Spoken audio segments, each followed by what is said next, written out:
Folks, today is February 12th. I ordered this in late February, and it finally arrived. It is a Starlink Wi-Fi network extender. Super excited. So, 20 bucks. You can't even buy this kind of stuff in the store.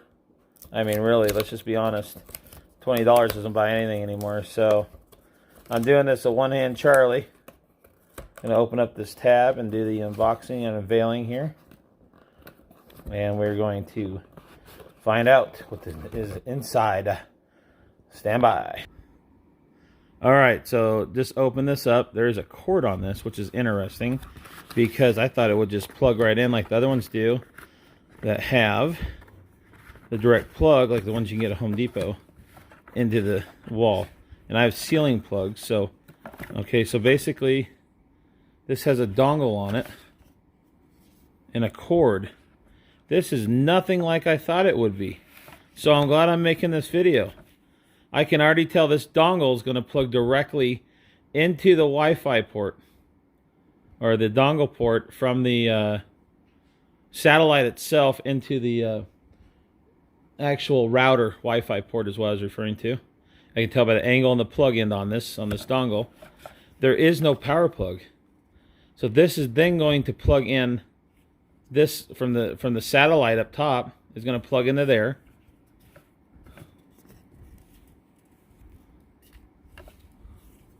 And I mean, there's it for a second. Couldn't find the Ethernet port. There's the Ethernet port. So this is a direct inline plug with no power supply because it makes sense. There's power already going through the satellite system. So why would you plug in a wireless with antennas style router? And let me grab that right now. I have one that I was trying to interface, but I hadn't gotten around to it, so I might end up using that as well. And I want to show you what I'm talking about. The ones from like Home Depot and other places, or wherever you get it, Amazon, whatever.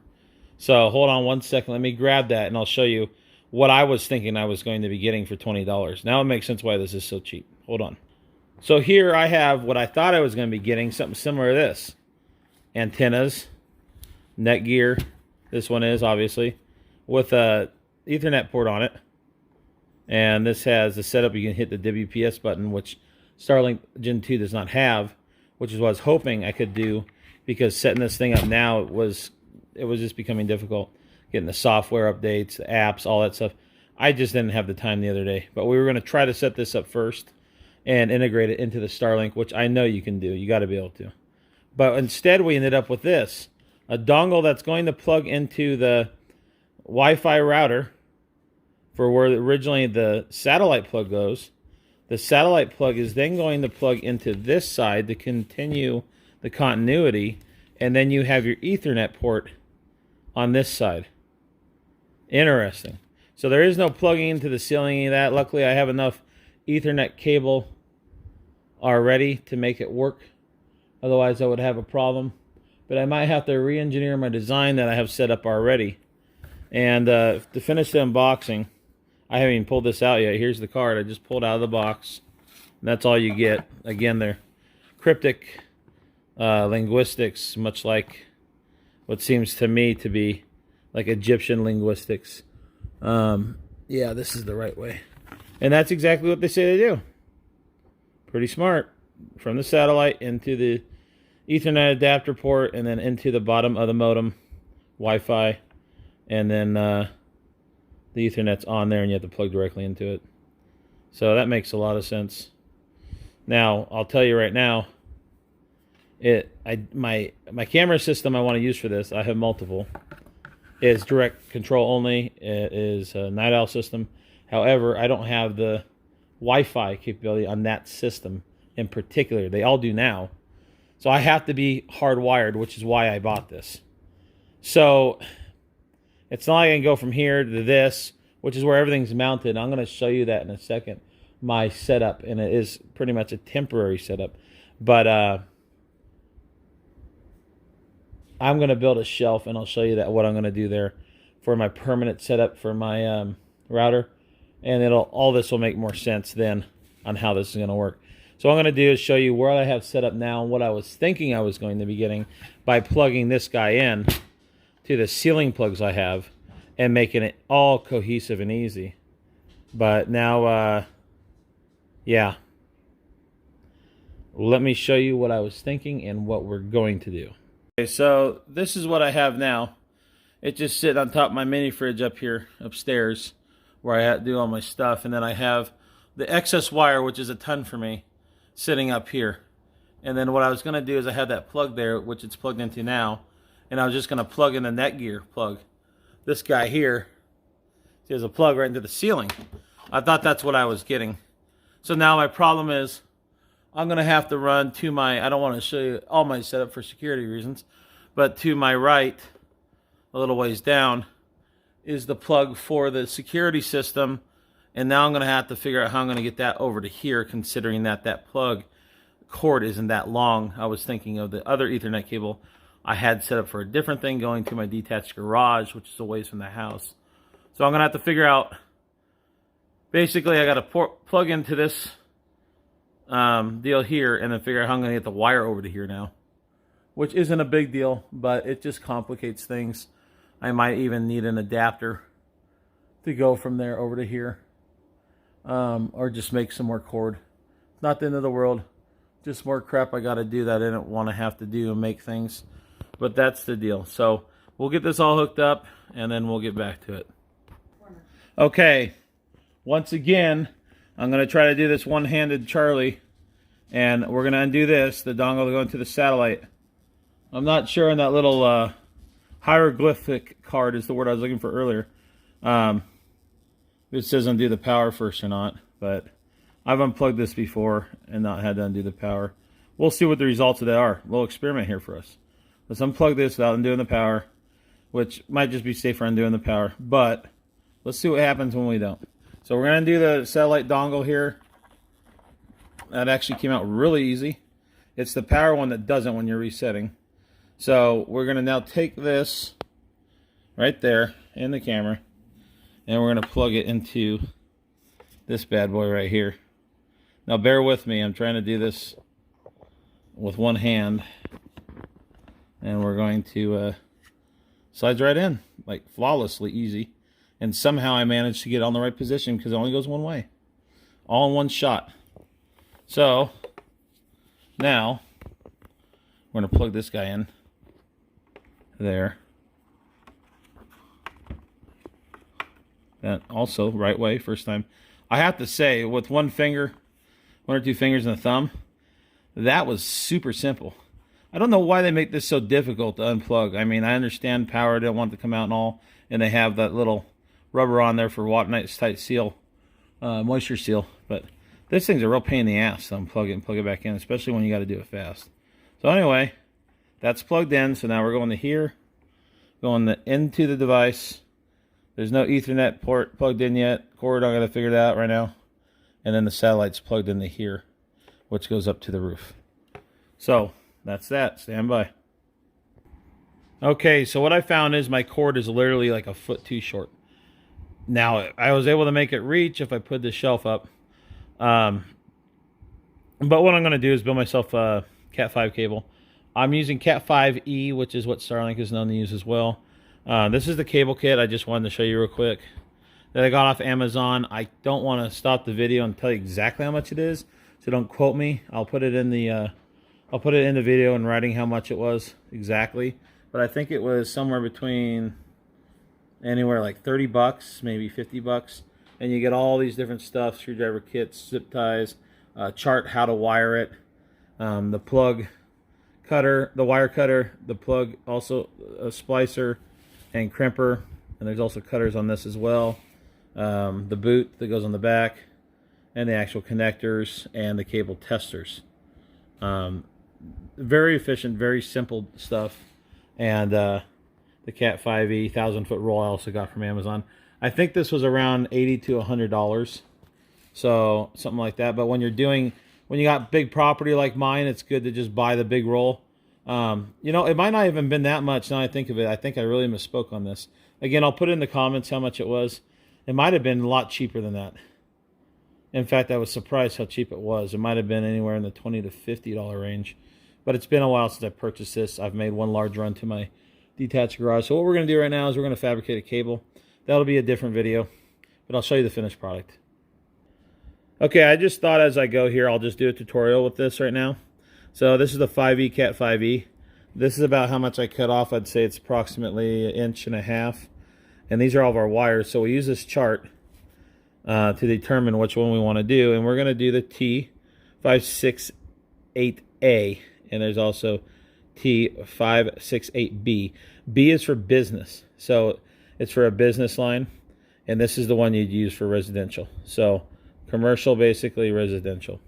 So we got white, green, green, white, orange, blue, orange, white, brown, and brown. That is the order in which they need to go into. And now when we look at this, I put the jackets on already, as you can see. And what we're going to do is I'll show you right here, the plug-in. This plug-in, if you see the little push-down pin that locks everything in, you would hold this like this in reference to this. So basically from left to right, we're going to go in that pattern, white, green to brown, with the little clip being on the bottom. I'm going to have to plug in my phone here, so hold on. Okay, so the next process, and this is, you know, I don't do these all the time. This definitely takes 2 hands and a pair of glasses for me. So we're going to go ahead and put this on. The 8-wire setup, this is the crimper. See, 8P and 6P. So we're going into 8P. This will then, once the wires are in, slide inside of this slot all the way in, and the press till it clicks. It almost actually sounds like it's breaking it. But what it actually does, if I can get it, you can see those little tabs there, the little copper tabs. Those are the connection points that will intercept the wire once it's slid inside those tiny holes. I'm sure there's tips and tricks, and you guys can comment if you want. Tell me, well, this is how you do it, dummy, the easy way. Well, I don't do these every day, but I have figured out how to do it and managed to do it successfully on my garage. So I'm going to show you the finished product in the next section of this. Okay, real quick, I wanted to show, while I could, this is already hard enough to get it to focus because I can't hit the center focus button. Okay. There it is. So I got all these in order. Okay, then once you push them down with your fingers like this and get them all flat after you untwist them, you want to cut them straight. It makes it so much easier to get inside of that little piece there. So now you can see that. Those are ready to go. They're in order. If one's twisted a little bit, sorry. I'm doing my best. But they will be straight when they go in. You have to triple check that before you do all that. If it's not right, it's not right, and you can't go crimping it down. You're going to start over. So thank God they give you a lot of end pieces. So I have made mistakes before. Okay, so I got them all in. That's what it should look like. You can turn it to the side, and you can make sure the end wires are in correctly. Okay. But they each have their own slot. And, you know, it's not that difficult once you've done it a couple times. It's just tedious, and you want to make sure they're all the way in. You don't want to push hard. They'll bend on you, and you'll never get them in. So flat, stick them all the way in there, and then we're going to stick it in the crimper and crimp down. So, you know, what I'm going to do right now is I'm going to go ahead and let you listen. Maybe I can, I don't know how I can do this. Let me see if I can just rotate it. And you can see the process of putting it in and crimping it. Okay, so now we're here. You can see it here. It's all assembled still. I'm going to make sure, pull off screen real quick, to take my device. You can see here. And we're going to stick it inside of there. And we're going to click this in place. Here's the actual correct side. The other side I showed you is the back side. And you can see the little slot for the little peg to go into. We're going to slide that all the way in. Again, making sure you're holding onto the wires while you do that so you don't lose them. So we slid it into the machine, and we're just going to pull the handle down, and you'll hear it. Squeeze all the way. You can hear how it kind of like it sounded like it was snapping or breaking. Make sure you got a good grip and you snap that all the way down, and then it pops open. And then we'll go ahead and remove it.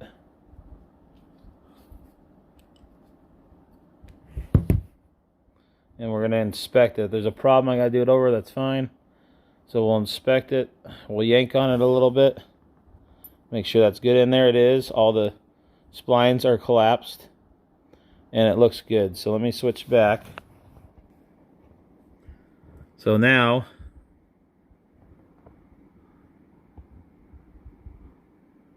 if this thing will ever focus, have to be farther away, I guess. You can see all those have been pushed down and it's locked in. So the next step is just slide the base over. The little boot right here. This just slides up and hides the exposed wires. And we'll slide that over. I find none of this is ever perfect, especially since it's made in China. But this one here, I made it a little longer. So there's some wire hanging out the end, but there you go. That's what it should look like, finished product.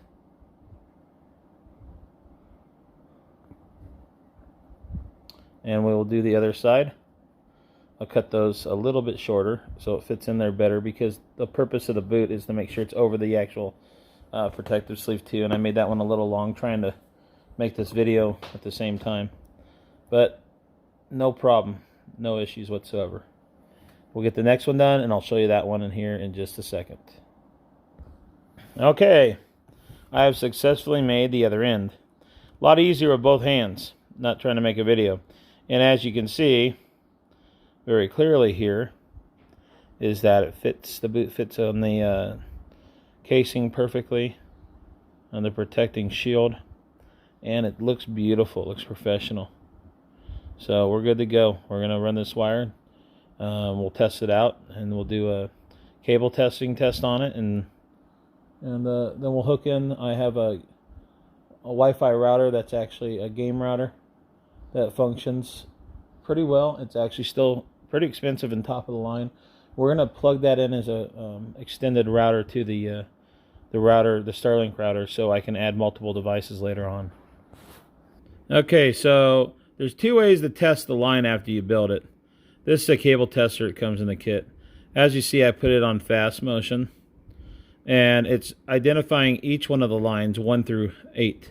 And if you look in your chart at the top, there's numbers, and below showing the numbers associated with the colors, so you know where you have a bad line. So initially when I tested this, it kept coming up number 4 wasn't showing up. It just won't show up, and it's because there was actually a break. Now I have a specialized tool, all these tools that come with it, that are made and sized for these sized lines. But once in a while you will get a break, sometimes even more than that. And the way I'm testing this now is you can either put it into the Starlink Ethernet adapter or use the other tester if you're just testing the line. So this has a battery, this doesn't. And it's just sending the power through there. And as you can see, both sides are testing out good. So on both ends of my connectors that I made, through my line, I made about it's probably 8-foot line to reach my destination. Everything's testing out well right now. So we're good to go to use this to plug in. So I ended up having to just basically cut this end here on the main cable where it says cable tester and making another end. Just trying to be straight and honest with you. So if you have the same problem, sometimes the wires do get bent or busted naturally, or it's caused by when you're taking the shielding off the outside. It will cut through the wires. It just happens. Again, made in China, that's what you get. Not a big deal. Like I said, the whole kit was fairly cheap, and it's just a matter of cutting it and putting another end on. And definitely make sure you check where you took the shielding off. I did, but for some reason it must have been cut, and then when I was moving the wires around and putting it all together, it must have happened. So without further ado, let's get back to the main project. Okay, so even though this is a rat nest right now, I realized the extra Cat 5 cable I had from my security cameras. That went into the new Starlink piece here. And I've then added my gaming router to this, which has been in storage. I'm not much of a gamer. Sorry to you guys out there that are. Anyway, this is a high performance one. It's a Netgear. And then the cable I made with the blue boot goes over to my cameras. So Ethernet adapter, Starlink, to reiterate. Into it goes the satellite. The other end goes back and plugs into the Starlink router. And then I bypassed the main connection and put it directly into my personal router, and then added the camera to that. So we're going to sync all this up and see how it works. And that's it for this video. Thanks for watching. So after I connected the adapter, I had no internet, as you can see. So I went over, checked the plugs. Sure enough, they slid in just as easy as they slid back out. So I pushed it back in, came back, did a software reset. Still wouldn't work. That screen's coming up here shortly. Still set offline. So I resetted the whole router through the software. It wouldn't work. The button didn't even seem to depress. As you see there, it still says uptime has been 5 days roughly. So I ended up having to do a hard reset. I recommend doing it at least 5 times, unplugging the power cord and plugging it back in. Once I did that, I was able to get up and running again. Of course, you have to set up your Wi-Fi name and password again. And I suggest if you have certain camera systems, you use the exact same information you had before. Otherwise, you'll have to go out and change the settings in every device you have. In my case, I have anywhere from 14 to 16 devices operating on the system all at once simultaneously. The system works great. As an update, on my first video, you've seen I used the satellite on an angle. I ended up putting it down to the lower roof and reversing it, facing it south from north, and then changing it back to north. They ended up sending me an update patch after I put it back to north, and I was still having speed problems. As you can see, I use different servers right now to check the speeds. They're not great. I've had over 200 on average, and definitely higher upload speeds, but they look pretty good. Thanks for watching.